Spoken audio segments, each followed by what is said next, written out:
So hello everyone, I think তোমাল সকলোৱে wait কৰি আছিলা যে BSc নাৰ্সিংৰ এক্সামৰ যেটো সিলেবাস আছে বা চেপ্টাৰ ওয়াইজ বা সাবজেক্ট ওয়াইজ কোনখন সাবজেক্টৰ কোনটো চেপ্টাৰৰ পৰা কি কোৱেশ্চন আহিব সেই বিষয়ে হ'ব লাগে। সো আজিৰ ভিডিওটোৰ জৰিয়তে ক্লাস 11ৰ বায়োলজিৰ ইম্পৰ্টেন্ট চেপ্টাৰ কেইটাৰ বিষয়ে কম। কোনকেইটা চেপ্টাৰ ইম্পৰ্টেন্ট হয়, কোনকেইটা চেপ্টাৰৰ পৰা বেছি কোৱেশ্চন আহে, তোমালোকে সেই চেপ্টাৰ কেইটা ফলো কৰিব পাৰা। আৰু কেইটামান এনেকুৱা চেপ্টাৰ আছে যিকেইটা চেপ্টাৰৰ পৰা কোৱেশ্চন নাহে। সো তেনেকুৱা ক্ষেত্ৰত কোনকেইটা চেপ্টাৰৰ পৰা কোৱেশ্চন আহে, কোনকেইটাৰ পৰা নাহে, আজিৰ ভিডিওটোৰ জৰিয়তে গোটেইকেইটা কম চেপ্টাৰৰ নাম্বাৰ বা চেপ্টাৰৰ নাম বা ইউনিট ওয়াইজ। সো ভিডিওটো প্ৰথমৰ পৰা শেষলৈ চাবা যাতে গোটেইখিনি বস্তু তোমালোকে ভালদৰে বুজি পোৱা। ভিডিওটো আৰম্ভণি কৰাৰ আগতে বৰ্তমানলৈ যদি তোমালোকে আমাৰ চেনেলটো সাবস্ক্ৰাইব কৰা নাই সাবস্ক্ৰাইব কৰি ল'বা। লাষ্ট ইয়াৰ 2023 বৰ্ষত অসমৰ অল আসাম 60% ষ্টুডেণ্টে এই চেনেলৰ ভিডিও চাই আৰু 75% ষ্টুডেণ্টে আমাৰ ইবুক ফলো কৰি চিট পাইছে। তেনেকুৱা ক্ষেত্ৰত যিখিনি ষ্টুডেণ্টে এতিয়ালৈ চেনেলটো সাবস্ক্ৰাইব কৰা নাই টোটালি ফ্ৰী হয়, চেনেলটো সাবস্ক্ৰাইব কৰিবা, বেল বাটন তলত সেট কৰি ৰাখিবা যাতে অনাগত দিনবোৰৰ প্ৰত্যেকটো আপডেট তোমালোকে সময়মতে পাই থাকা। সো পোনপ্ৰথমতে তোমালোক সকলোৰে ভিডিওতে মই কেইটামান বস্তু কৈ দিওঁ। মই ইয়াতে যিমানকেইটা চেপ্টাৰ কওঁ সেইকেইটা চেপ্টাৰ ইম্পৰ্টেণ্ট হয়, বেছি ইম্পৰ্টেণ্ট হয় এজ কম্পেয়াৰ টু লাইক আদাৰ চেপ্টাৰ্ছ। ধৰি লোৱা এনেকুৱা নহয় যে মই ইয়াতে যিকেইটা চেপ্টাৰৰ নাম নলওঁ সেইকেইটা তোমালোকৰ বাবে ইম্পৰ্টেণ্ট নহয়। যিকেইটা চেপ্টাৰৰ নাম নলওঁ সেইকেইটা চেপ্টাৰ যদিও তোমালোকে নোচোৱা দেন তেতিয়াও হৈ যাব বা ওপৰে ওপৰে চালে হ'ব, কিন্তু যিকেইটা চেপ্টাৰৰ কথা ক'ম সেই চেপ্টাৰকেইটা অকণমান ডিপলি চাবা। চ' আই থিংক তোমালোকে বস্তুখিনি বুজি পাইছা। চ' যিখিনি ষ্টুডেণ্টৰ অৰ্থাৎ সময় আছে বা তোমালোকে আগৰ পৰা ৰিপিট কৰি আছা দেন তোমালোকে পাৰিলে গোটেই কিতাপখন চোৱা, কিন্তু যিহেতু এতিয়া সময় খুব কম আছে তেনেকুৱা ক্ষেত্ৰত তোমালোকে মই কোৱা চেপ্টাৰকেইটা চালেও হৈ যাব। ইয়াৰ বাহিৰে এক্সামত বেলেগ সিমান এটা অৰ্থাৎ ডাঙৰ বস্তু নাই, যিহেতু এক্সামত মাৰ্কিং পেটাৰ্ণ 1 মাৰ্ক থাকে পাৰ কুৱেশ্যন। চ' সেইকাৰণে পোনপ্ৰথমতে চাবা আজি আমি ক্লাছ 11ৰ বায়োলজিৰ খনৰ পৰা ষ্টাৰ্ট কৰিছোঁ আৰু নেক্সট আমি ক্লাছ 12ৰ বায়োলজি আনিম, ফিজিক্স আনিম, কেমিষ্ট্ৰি আনিম, গোটেইকেইটা আনিম। অতি সোনকালে গোটেইকেইটা চেপ্টাৰৰে অৰ্থাৎ বা গোটেইকেইটা ছাবজেক্টৰে চেপ্টাৰ ৱাইজ কৈ দিয়া যাব, চিন্তা কৰিব নালাগে। চ' পোনপ্ৰথমতে ফাৰ্ষ্ট ইউনিটৰ ভিতৰত যিমানকেইটা চেপ্টাৰ আছিল দ্য লিভিং ৱৰ্ল্ড, তাৰে পিছত বায়'লজিকেল ক্লাছিফিকেশ্যন, প্লেনেট কিংডম, এনেকুৱা টাইপৰ যিমানকেইটা চেপ্টাৰ আছে এইকেইটা চেপ্টাৰ তোমালোকে নাচালেও হ'ব। ইউনিট ফাৰ্ষ্ট মনত ৰাখিবা, যিটো প্ৰথম ইউনিট আছে এই ইউনিটটো তোমালোকে নাচালেও একো ইছ্যু নাই। আৰু ইয়াতে মোৰ হাতত বৰ্তমান সময়ত কিতাপখন নাই, চ' সেইবাবে মই তোমালোকক চেপ্টাৰৰ নামকেইটা এনেকুৱা ধৰণে কৈ দিছোঁ। যদি এই কিতাপ থাকিলে দেন মই তোমালোকে বস্তুখিনি দেখুৱাই বুজাব পাৰিলোঁ হয়, বাট এতিয়াও তোমালোকে এনেকুৱা ধৰণে চলিব। ইউনিট 1টোত তোমালোকৰ যিমানকেইটা চেপ্টাৰ আছে সেই চেপ্টাৰকেইটা নাচালেও হ'ব, কাৰণ এই চেপ্টাৰকেইটা বেছিক আছে আৰু এইখিনি চেপ্টাৰৰ পৰা কুৱেশ্যন আনচাৰ অহা দেখা নাযায় BSc nursing, BSc medical technology এনেকুৱা ধৰণৰ এক্সামত। জেনেৰেলি আজি আমি BSc নাৰ্ছিঙৰ কথা ডিছকাশ্যন কৰি আছোঁ। চ' ইয়াৰ পিছত নেক্সট আহিব ইউনিট 2। ইউনিট 2ৰ ভিতৰত টোটেল তোমালোকৰ 3টা চেপ্টাৰ আছে আৰু ইউনিট 2ৰ ভিতৰত লাইক 5 নম্বৰ চেপ্টাৰটোৰ নাম ধৰি ল'ব পৰা সপুষ্পক উদ্ভিদৰ সংগঠন বা অন্তৰ্গঠন, তেনেকুৱা ধৰণৰ এই চেপ্টাৰকেইটাৰ নাম আছে বা এনেকুৱা ধৰণে তোমালোকে চালে গম পাবা। চ' ইউনিট 2ৰ ভিতৰত যিমানকেইটা চেপ্টাৰ আছে এই চেপ্টাৰকেইটাৰ ভিতৰত তোমালোকৰ দুটা চেপ্টাৰ ইম্পৰ্টেণ্ট হয়। ইউনিট 2ৰ chapter number 5 and chapter number 6 এই চেপ্টাৰ দুটা তোমালোকে চাব লাগিব বেছি ভালকৈ। চেপ্টাৰ নম্বৰ 7টো চাবা, ওপৰে চালে কৈছোঁ নাই, কিন্তু চেপ্টাৰ নম্বৰ 5 এণ্ড 6 এই দুটা তোমালোকে অকণমান ডিপলি চাব লাগিব। চ' এইটোৱে আৰু নেক্সট ইয়াৰ পিছত আমি লাইক ইউনিট 3লৈ আগবঢ়াৰ আগতে তোমালোক সকলোৰে ভিডিঅ'তে এটা সৰু ইনফৰমেশ্যন দি দিওঁ। যিহেতু এক্সামলৈ মাজত মাত্ৰ 45 বা 50 বা 60 ডেইজ আছে, তেনেকুৱা ক্ষেত্ৰত যদিও তোমালোকে এতিয়ালৈ প্ৰিপেৰেশ্যন ভালদৰে কৰা নাই বা কৰি আছা আৰু ভালদৰে প্ৰিপেৰেশ্যন কৰি অসমৰ ষ্টেট গভৰ্ণমেণ্ট মেডিকেল কলেজত BSc নাৰ্ছিং কোৰ্চ কৰিব বিচাৰা, তেনেকুৱা ক্ষেত্ৰত আমি তোমালোক সকলোৰে বাবে ক্ৰেছ কোৰ্চ বৰ্তমান সময়ত চলাই আছোঁ। সেই ক্ৰেছ কোৰ্চটো বৰ্তমানলৈ অসমৰ 500তকৈ বেছি ষ্টুডেণ্টে এনৰলমেণ্ট কৰিছে। চ' যিখিনি ষ্টুডেণ্টে সেই ক্ৰেছ কোৰ্চটো এনৰলমেণ্ট কৰা নাই দেন তোমালোকে ক্ৰেছ কোৰ্চ এনৰলমেণ্ট কৰি ল'ব পাৰা। ক্ৰেছ কোৰ্চ এনৰল কৰিলে আমাৰ ফালৰ পৰা তোমালোকক time to time mock test দিয়া যাব, লাইভ ক্লাছ দিয়া যাব। লাইভ ক্লাছত তোমালোকক প্ৰত্যেকটো ছাবজেক্টৰে প্ৰত্যেকটো চেপ্টাৰৰে পৰা কি কুৱেশ্যন আহিব পাৰে সেইখিনি কৈ দিয়া যাব। লগতে তোমালোকক কুৱেশ্যন প্ৰেক্টিছ কৰাৰ বাবে বিভিন্ন ধৰণৰ বুক দিয়া যাব, এক্সামৰ ষ্ট্ৰেটেজি প্ৰভাইড কৰা যাব। টাইম টু টাইম আমাৰ ফালৰ পৰা তোমালোকে কিবা গাইডেঞ্চ লাগিলে গাইডেঞ্চ পাবা। আৰু যিখিনি ষ্টুডেণ্টে ক্ৰেছ কোৰ্চ এনৰলমেণ্ট কৰা তোমালোক সকলোৰে সুবিধা হয় at the time of admission তোমালোকে যোনখন কলেজতে লাগিলে এডমিশ্যন পোৱা কিয়, লাইক আসাম মেডিকেল কলেজত পোৱা, শিলচৰ মেডিকেল কলেজত পোৱা, গুৱাহাটী মেডিকেল কলেজত পোৱা,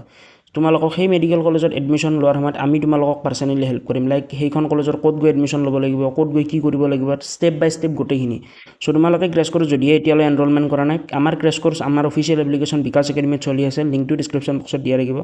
যদিহে তোমালোকে এতিয়ালৈ এপটো ডাউনলোড কৰা নাই ডাউনলোড কৰিব ল'বা লিংকৰ থ্ৰুৰে, অথবা তোমালোকে প্লে ষ্টৰত গৈ চাৰ্চ কৰি পেলাই ডাউনলোড কৰিব পাৰা। আৰু যদিহে তোমালোকে at the time of admission বা at the time of enrolment কিবা ইছ্যু পোৱা দেন স্ক্ৰীণত শ্ব' হৈ থকা কণ্টেক্ট নাম্বাৰটোত তোমালোকে কলো কৰিব পাৰা, অথবা হোৱাটছএপৰ জৰিয়তে যোগাযোগ কৰিলে আমাৰ টিম মেম্বাৰবিলাকে তোমালোকক বস্তুখিনি বা ডিটেইলছখিনি প্ৰভাইড কৰি দিব। চ' যদিহে কোনোবা ষ্টুডেণ্টে এতিয়ালৈ এনৰলমেণ্ট কৰা নাই, link in the description box enrol now. At the time of enrolment তোমালোকে এটা কুপন কোড ইউজ কৰিবা OFF200, তোমালোকে ইনষ্টেণ্টলি 200 ৰুপিছত ডিছকাউণ্ট পাবা। So link in the description box, join now. So next ইয়াৰ পিছত আহিব ইউনিট নাম্বাৰ 3 ইউনিট নাম্বাৰ 3 ভিতৰত যিমান কেইটা চেপ্টাৰ আছে এই গোটেইকেইটা চেপ্টাৰৰ মোষ্ট ইম্পৰ্টেণ্ট হয় তোমালোকে এই চেপ্টাৰ কেইটা নোচোৱাকৈ এক্সাম দিবলৈ নাযাবা আদাৰৱাইজ তোমালোকে এই চেপ্টাৰ কেইটা নোচোৱাকৈ যদি এক্সাম দিবলৈ যোৱা তোমালোকৰ বহুখিনি লছ হ'ব সো মেক শ্যোৰ তোমালোকে এই ইউনিট 3 ৰ ভিতৰত থকা যিমান কেইটা চেপ্টাৰ আছে গোটেইকেইটা চাবা ইউনিট 1 ৰ ভিতৰত থকা চেপ্টাৰ কেইটা নাচালেও একো ইছ্যু নাই কিন্তু ইউনিট 3 and 2 এই দুটাৰ ভিতৰত থকা ইউনিট 3 ৰ ভিতৰত থকা গোটেইকেইটা চাবা ইউনিট 2 ৰ ভিতৰত থকা চেপ্টাৰ নাম্বাৰ 5 and 6 চাবা 7 টো নাচালেও কৈছো নাই মই গোটেইখিনি বস্তু তোমালোকক কৈ আছো তাৰে পিছত আহিব তোমালোকৰ ইউনিট নাম্বাৰ 4 ইউনিট নাম্বাৰ 4 ৰ ভিতৰত যিমান কেইটা চেপ্টাৰ আছে গোটেইকেইটা চেপ্টাৰ ইম্পৰ্টেন্ট এই চেপ্টাৰ কেইটাৰ ভিতৰত তোমালোকে কেতিয়াও এনেকুৱা ধৰণে কোনো টিচাৰে বা কোনো লাইক তোমালোকক ফেকাল্টি এটো নকয় যে ইউনিট নাম্বাৰ 4 টো নাচাবা ব্লেন ফিজিঅলজি মোষ্ট ইম্পৰ্টেন্ট হয় এই পাৰ্টখিনি এইকেইটা ইউনিটত তোমালোকে এটা ইউনিটও নেৰিবা বহুত ইম্পৰ্টেণ্ট হয় ক্লাছ 11ৰ তোমালোকৰ এইকেইটা চেপ্টাৰ ডিপলি নাচালেও কথা নাই মিডিয়াম লেভেলত তোমালোকে এনে ওপৰে ওপৰে চোৱাতকৈ অকণমান কুৱেশ্যনখিনি প্ৰেক্টিছ কৰিবা এইখিনি কুৱেশ্যনৰ পৰা ৰিলেটেড কুৱেশ্যন বহুত আহে চ' সেইকাৰণে তোমালোকে ইউনিট নাম্বাৰ 4 টো চাবা আৰু যদিহে তোমালোকে কেনেকুৱা টাইপৰ কুৱেশ্যন আহে দেন সেইখিনি যদি চাবলৈ ইচ্ছা কৰা দেন পিন কমেণ্টত মই তোমালোকক কেইটামান